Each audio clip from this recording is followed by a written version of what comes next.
This week's Midweek in the Word, just like we did it last week. It's been a minute. It's been a few minutes. It has. I said it's been a minute to a chaplain when I was in Chicago, and she's like, the young people say that, but it's been lots of minutes. Yeah. And I thought, I like being grouped in with young people occasionally. Yeah. Not really, but sometimes. Not usually. Not usually. But welcome. It's good to be back. I just couldn't do it without you. I see that. Yeah. I did a couple updates for Sundays, but it was good to, I just wanted to wait and do this together because Thank you. I think listening to you hear journal, it's a different take. I think people expect the pastor to give a lesson from the word. And while we're not teaching you in these moments, we're just kind of demonstrating how to hear journal. Your perspective is different and your tone is different. And you're the writer in the family. Oh, goodness. The published writer. So anyway, it's a joy to get to do this. We are not going to try to, in one session, go all the way back. No. It would be hours and hours of content. But let me go ahead and hush since I've opened and let you just go back. You did want to kind of summarize some of your reading in the recent Psalms and just share with us. So the Psalms have been, over the last week, have been from different authors. We're kind of closing in on what David had to say, and we're also hearing from Solomon. He evidently wrote 2, I think, and also some Psalms that we don't know who necessarily the authors are. But the thing that's wonderful is there's an overarching theme that we can get from these. So when we look at Psalms 143 to 145, I notice in 144, this is David. He's recounting all these victories that the Lord has given over his foes, and he's in awe. He recognizes that it's God that has done these things, and he's in awe that God would even take notice of him. And that particular day that we studied that, we were at the Creation Museum in Kentucky, and one of the Planetarium videos that you could watch is incredible if you ever get to go. It shows the vastness of just all the expanses, all the stars, all these galaxies, the ones that have the numbers and the codes, and I would never remember what they are. And it really pulls out so that you can see not only how insignificantly small the Earth is in relation to everything, or our sun for that matter, but us as humans, as human beings, and yet we're unique and distinct of all the creation. So we have that, right? That God is seated high above all these things, and yet he can see past all these stars and galaxies and planets to see who we are, where we are, and what we need. And then we get into some of the... He's amazing. We get to some of the other Psalms in our reading. We had Psalms 112 to 116. I think it was yesterday, Tuesday maybe. Again, it talks about he's seated high above all the nations, and yet he's not far removed. We read in 113 how he reaches down, he sees far down, and yet he pulls us up, raises us up, and he takes care. I think it even mentions the barren, those without children. And then today I'm reading, and yet there's another example of the insignificance of us and how that plays into corporate worship. So Psalms 118, we see this pattern, which has been demonstrated with David and some of the other psalmists, that when God delivers us, when he does work in our life, he's far up there, yet he's intimately involved. That is cause to share with others and to bring us into a corporate setting of worship. Amen. Why are so many churches struggling with worship, even though they have great productions, with what real worship is because we're lacking the things that need to be happening through the week. Where am I going to share my story?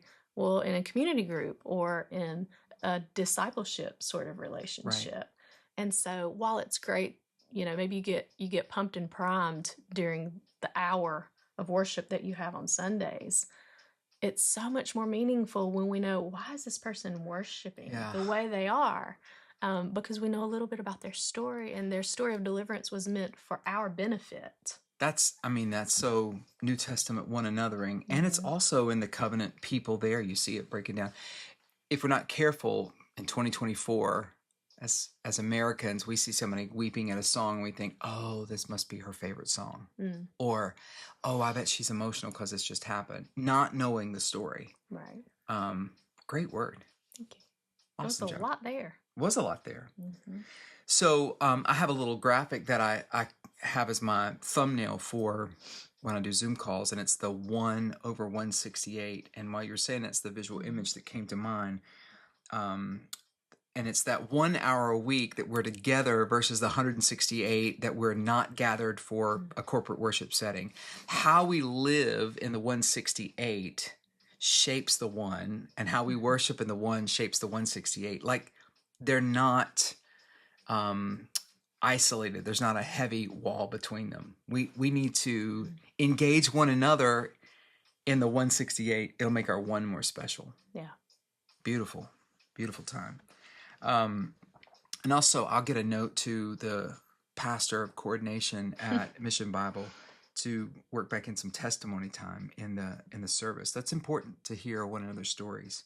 Well, so much reading. We started First Kings today on the day that we're recording this, and I loved Psalm 117 and Psalm 118, but I'm trying to think which year this is for me of going through the Hear Journal method, and I so love the Psalms, like love the Psalms, that I'm like, I need to push myself to slow down with these other readings and see what I can find. Well, today's is not very positive, but it's still a great lesson from First Kings chapter number 1, verse 5. Adonijah is David's oldest son chronologically. He's the son of Haggith, and in 1 Kings 1:5, it says, "Now Adonijah, the son of Haggith, exalted himself, saying, I will be king." Right off the bat, exalted himself, and then said something about it. I will be king. Contrast that with Joseph in Genesis. Joseph didn't exalt himself, but he talked too soon. Brothers got nervous. This guy's like going all in. The second part of the verse, "And he prepared for himself chariots." So the people didn't do that for him. Like, he made it all happen. "And horsemen and 50 men to run before him." And the story goes on. And unfortunately, it goes downhill from there for Adonijah. Fortunately for us, it's recorded in a way that we can understand. So just to explain, Adonijah took it upon himself. He exalted himself. He tried to make himself ruler.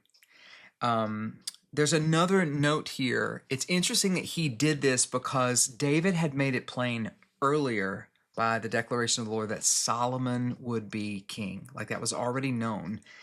But Adonijah saw David in what he thought was a very weakened state. I think Adonijah thought David was about to die, like immediately, and says, you know what? I think I'm going to make this happen.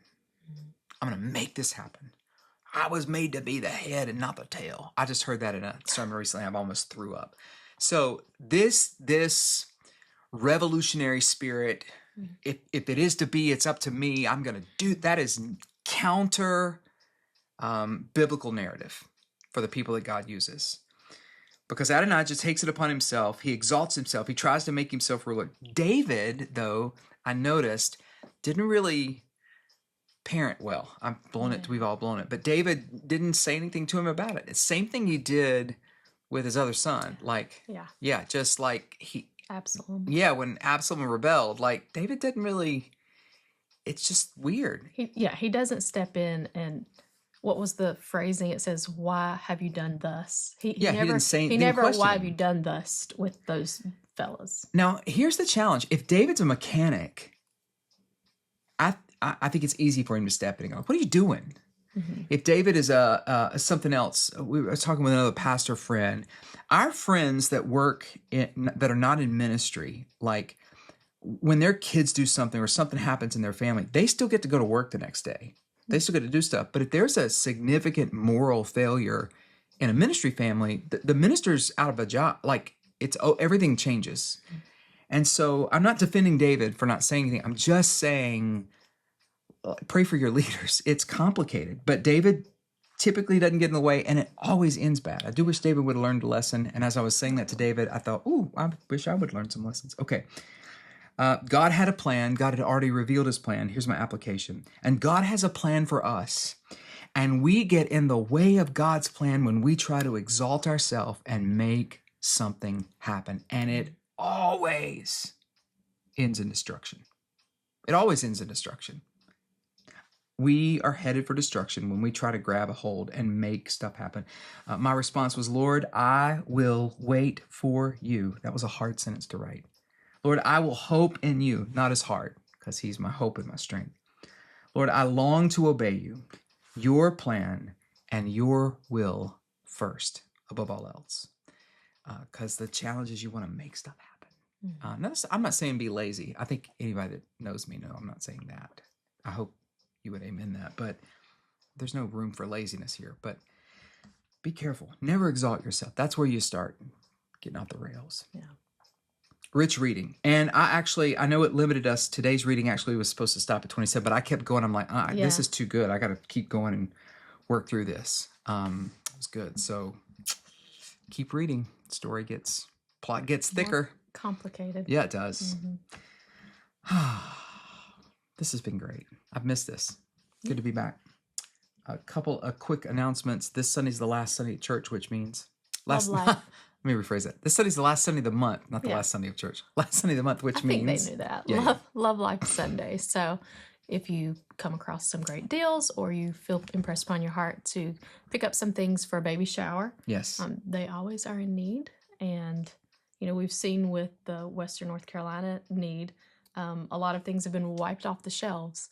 So anything we can do to help replenish even the shelves of this ministry...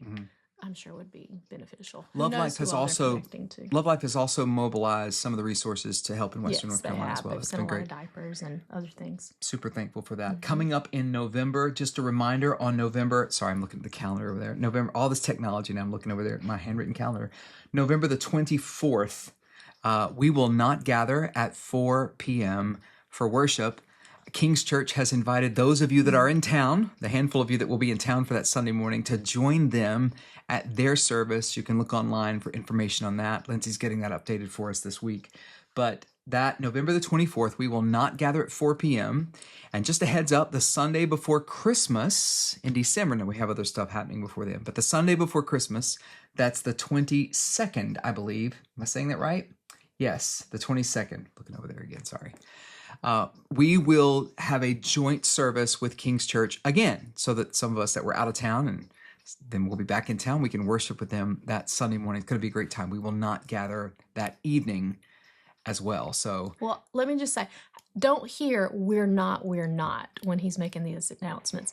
I want you to hear we get a different opportunity. That's right. Yeah. So really, if you're in town and you're not meeting with your family at another church or worshiping with them, it's so important that we connect with our brothers and sisters at King's Church. They have been so kind and they're so hospitable, and it's such a great opportunity to join together on a Thanksgiving service. It really is. Where they're having a meal that you can participate in and you can contribute to, and you can get to know a lot of these young people who are doing such a great work in our university community. So whatever you can do to show this love to them and share with them and share some of your story like we've been talking about, it's a really, really awesome opportunity. So don't miss it if you can help it. That's right. So it's a plus. Thank you for that. The positive is we get to gather with other churches, but the note is like, don't show up at 4. So that's Or if you do, come and pray. Right? If you show up at 4, just spend some time praying. That's beautiful. Well, thank you so much. We look forward to these times together. Always great to be in the Word. I pray that you get in the Word so the Word can get into you. And we will see you Sunday at 4 p.m. Invite someone to join you this Sunday at Mission Bible. And one more thing. Happy anniversary. Oh, happy anniversary to you as well. Thank you.